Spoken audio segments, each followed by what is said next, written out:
রাজধানীর মোহাম্মদপুরে মা মেয়ে হত্যার ঘটনায় গৃহকর্মী আয়েশাকে গ্রেফতার করা হয়েছে। বুধবার দুপুর 12:30টার দিকে বরিশালের ঝালকাঠির নলসিটি এলাকা থেকে তাকে গ্রেফতার করা হয়।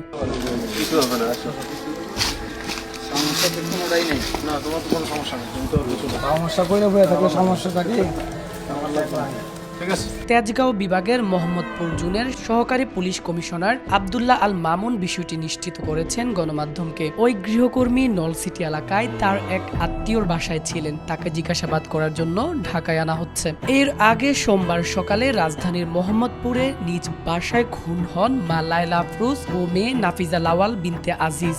সিসিটিভি ফুটেজে দেখা যায় বাসার গৃহকর্মী আয়েশা ওই দিন সকাল 7:51 বোরকা পরে লিফটে উঠে 7 তলায় যান। পরে সকাল 9:36 মুখে মাস্ক, কাঁধে একটি ব্যাগ, স্কুল ড্রেস পরে বেরিয়ে যান। এ ঘটনায় লায়লা আফরোজের স্বামী এমজেড আজিজুল ইসলাম মোহাম্মদপুর থানায় একটি মামলা করেন। হত্যা করার ঠিক 4 দিন আগে ওই বাসায় গৃহকর্মীর কাজ নেন আয়েশা। ফাহিম মুনতাসির, দেশকাল নিউজ।